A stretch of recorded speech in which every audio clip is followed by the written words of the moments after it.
How I started over at 60. Physical health, mental strength, and a deeper connection. Sometimes life feels like it's on autopilot. You wake up, go through the same motions, look in the mirror, and feel like a part of you has been lost along the way. That's exactly what happened to me at 60. I had a decent life, but I wasn't happy. I had health, but I was always tired. I had faith, but I couldn't feel peace. It was like I was existing, not really living. Back then, I started hearing stories about people restarting their lives after 60. Some took up running, others started businesses, some even found love for the second time, and I kept asking myself, could there still be time for me? That's when I decided to make a change, not because of pressure from outside, not because of trends, but because I needed something real. I wanted to regain my health, reconnect with my mind, and find deeper meaning in everything. I started small, one day at a time, but each step had purpose. And you know what I discovered? Starting over at 60 isn't just possible, it's necessary, because life doesn't have an expiration date. Your body changes, yes, but your heart keeps beating. Your mind may slow down, but it can still learn. And your soul? Oh, your soul is always waiting patiently, asking to be heard again. So if you're in this stage of life and feel like you've lost your way, know this text is for you. I'm going to share my journey, not as a perfect example to follow, but as proof that it can be done. That even after 60, we can write a new chapter. Lighter, more aware, and filled with meaning. Ready to take this journey with me? Let's begin together.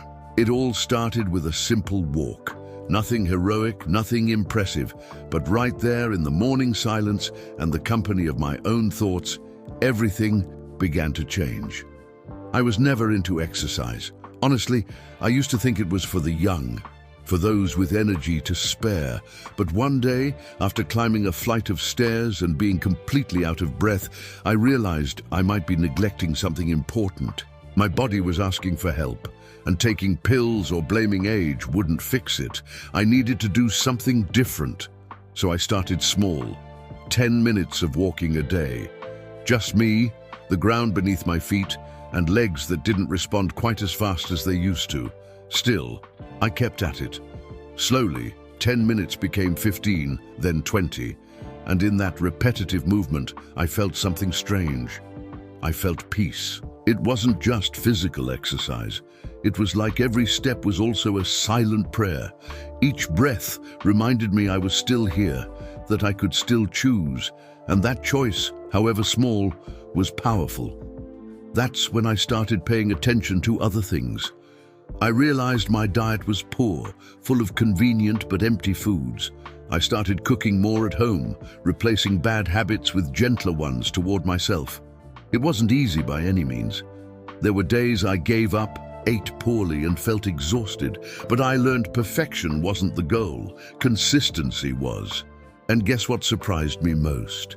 That physical health quickly brought mental improvements. My mood got better, my anxiety eased, and even my willingness to learn new things increased.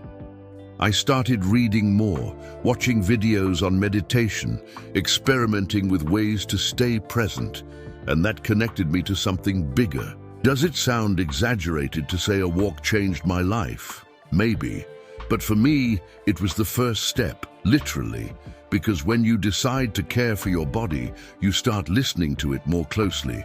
And when you listen to your body, you end up hearing your mind too. And more than anything, your soul. That's how I learned. Starting over doesn't need to be dramatic. It can begin with a small, sincere step. In the beginning, I had doubts whether it was worth investing time in myself again, whether I was too old for real change, whether anyone would even care what I did from now on. But a conversation with my grandson changed everything. He said something simple yet deeply moving. "When you smile, Grandpa, it feels like the world becomes more beautiful." That's when I understood. My journey wasn't just mine, it affected the people who loved me, the ones who saw me as an example, the ones who might also be waiting to see someone my age show that it's still possible to restart. Those words felt like a warm hug, like a hidden blessing. and they made me realize that living well isn't selfish. It's a responsibility. It's leaving behind a legacy of courage, resilience, and self-love. From then on, I started making choices more consciously. I ate better, slept earlier, avoided unnecessary conflicts. I began to value silence and practice daily gratitude. These things may seem trivial to those who haven't lived this phase, but for someone in it, they make all the difference. And the most interesting thing, the more I cared for myself, the more connected I became to others. Relationships deepened, became more genuine. I discovered it was still possible to love more, even after so much time, that life still had surprises in store for me, that I still had so much to give. And that taught me, restarting isn't just about you, it's about everyone around you. When you choose to live better, you automatically help those around you do the same. There are days I feel tired, days I think about giving up, but now I have a constant reminder. I've already been worse than I am today, and I know I can be better than I am tomorrow. That motivates me, gives me strength to keep going. Before, I thought motivation came from outside, that I needed encouragement, quick results, approval. Today, I understand it comes from within. It's born from a genuine desire to live with quality, to honor your own time, to care for yourself with kindness and respect. Motivation isn't constant excitement, it's commitment even when you lack energy. It's persistence even when your body aches. It's moving forward even when you don't see immediate change. It comes from knowing that every positive choice counts, that every step, no matter how small, brings you closer to wellness, that every act of care is an act of love, an act of resistance, an act of faith. That's why I say, true motivation doesn't depend on age. It depends on purpose, and as long as you have a reason to get out of bed, you'll have the strength to keep going. I started realizing that many times our physical health reflects our emotional state. When we're sad, anxious, or overwhelmed, the body often shows it in different ways. Extreme fatigue, unexplained aches, insomnia, lack of energy. That's when I understood. Caring for the body alone wasn't enough. I needed to care for my mind as well. Not in a generic way, but in a practical, conscious one. I needed to understand my emotional patterns, my automatic reactions, my old wounds that still bled. I started seeking professional help, something I once considered unnecessary. I used to think it was enough to hold on alone, but now I see that seeking support is an act of wisdom, not weakness. It's recognizing that we all need guidance sometimes. Over time, I began to understand my emotions better. I learned to breathe before reacting, to stop and listen to what my heart was saying, to recognize when I was projecting past frustrations onto the present. And this transformed my relationship with myself and with others. Mental health isn't a luxury, it's a necessity. And it grows through self-awareness, dialogue, and self-care. And above all, through permission to be human, to make mistakes, to feel, to change. Today, I have good days and harder days. But I no longer run from my emotions. I face them head-on, and that makes all the difference. My journey of restarting taught me one clear thing. It's not enough to simply live longer. We must live better. Much better. And that's not about having more money, more status, or more material achievements. It's about feeling good about yourself, having energy to enjoy the day, sleeping peacefully at night, waking up ready to face whatever comes next. To achieve that, I had to revisit my habits. I stopped eating ultra-processed foods, replaced soda with natural juices, reduced salt and sugar, prioritize vegetables, greens, fruits, and lean proteins. Not restrictive, just more mindful. I also started drinking more water, sleeping earlier, and avoiding screens before bedtime. Small changes that made a big difference. My skin improved, my energy increased, and even my joint pain decreased. But the most important realization was understanding that health isn't something you buy or get from pills. It's the result of daily choices, of small actions repeated with discipline and self-love. And when you start feeling better physically, your self-esteem improves. You see yourself differently, you stand taller, smile more, and that attracts more positivity into your life. Health is a gift you give yourself, and the earlier you start caring for it, the more time you'll have to enjoy it. One of the most meaningful moments of this journey was when I returned to prayer, not out of religious obligation, but out of real need. I was tired, confused, needing guidance, and in the quiet of my room one night, I bowed my head and began to speak to God, or the universe, or the higher energy, however you prefer to call it. It wasn't a formal prayer, it was a heartfelt confession, a surrender, a search for inner peace. And somehow, I felt a response, not in words, but in a sense of relief, that I wasn't alone, that everything would make sense in time.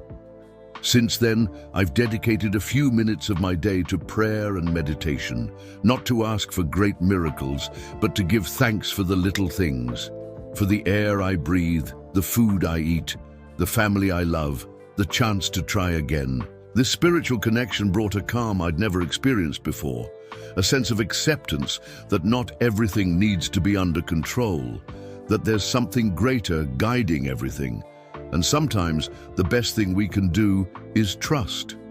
I discovered that spirituality isn't religion, it's connection with yourself, with others, with life. It's recognizing that we are part of something bigger and that every step, however small, makes a difference. And that gave me a new sense of purpose, a clearer direction, a reason to keep going. If you're out there and feel like you've lost your connection to the sacred, to the divine, to your essence, know that it's never too late to reconnect. All it takes is the will, a deep breath, and allowing yourself to feel. Restarting isn't a straight line, it's a process, made of progress and setbacks, of discoveries and adjustments, of trials and errors, and most importantly, of persistence. Along the way, I realized not every change worked right away. There were days I skipped meals, missed walks, ignored my feelings, but I learned that perfection isn't the goal. Continuity is. Every time I fell, I got back up. Every time I got lost, I searched for my way again. Every time I doubted, I remembered that first walk, the first step, the initial decision to live better. Starting over is this: insisting even when things seem hard, continuing even when you don't see progress, trusting even when you don't feel motivated, and in time, the body responds, the mind clears, the soul calms, and you realize somehow it was all worth it. Because it's not about returning to the past, it's about building a better future, a future where you are the protagonist, where you choose to live with intention, with care, with purpose. And that, my friend, is a gift. For you, for your family, for those who love seeing you well. One of the greatest lessons from this journey was understanding that life doesn't end at 60. It continues. And often, it's in this phase that we find the balance we've been searching for all along. Youth is full of impulses, discoveries, tests. Midlife is built on construction, responsibilities, daily battles. But maturity is the time to harvest, reflect, and integrate everything we've experienced until now.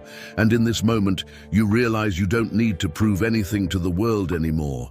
You only need to honor yourself. Keep promises you made to yourself. Live with integrity and authenticity. And that is liberating. Liberating because it allows you to choose what truly matters. Let go of what no longer serves you. Rebuild what was lost. Pursue what's still missing. And more than anything, it allows you to restart. Without shame, without guilt, without fear, only with courage and determination. So at 60, 70, 80, you don't need to be what others expect. You can finally be who you truly are. And that is freedom. Sometimes I look back and wonder how I got here. How is it possible that someone who once felt lost, tired, and without meaning managed to rebuild their life at 60, 70, or even older? The answer isn't simple. It wasn't one single change, nor a magic formula. It was a series of small choices made with courage and determination. Choices that started with a step, a healthier meal, a moment of silence in the morning, a tight hug from a loved one. Small gestures that added up became great transformations. Today, my physical health has improved. Not the same as at 30, but stronger than I ever imagined at 60. My mind is clearer, lighter. And my soul? It breathes easier now, because now I listen. I pause to feel. I allow myself to live with purpose. And do you know the greatest discovery of this journey? That it's never too late to start over. Never. Life has no expiration date. It only waits for us to be willing to change, to listen, to try again. And that doesn't depend on age. It depends on willpower, on the heart that still beats, on the faith that still dwells inside us. If you've made it this far, reading every word, maybe it's not by chance. Perhaps this story has touched a part of you. Maybe you also feel like you need to restart, that you deserve another chance, that your best chapter is still ahead. So I leave you with one question. What will you do today to begin? It doesn't need to be big. It can be just one step, one different decision, 1 minute of gratitude, one sincere hug, one promise to yourself to care for your body, your mind, and your soul. Because life goes on, and you still have so much to live, so very much. If this message touched your heart, please share it with someone who needs to hear it too. Click the bell and subscribe to the channel, because together we'll continue this journey of transformation, strength, and connection. See you soon.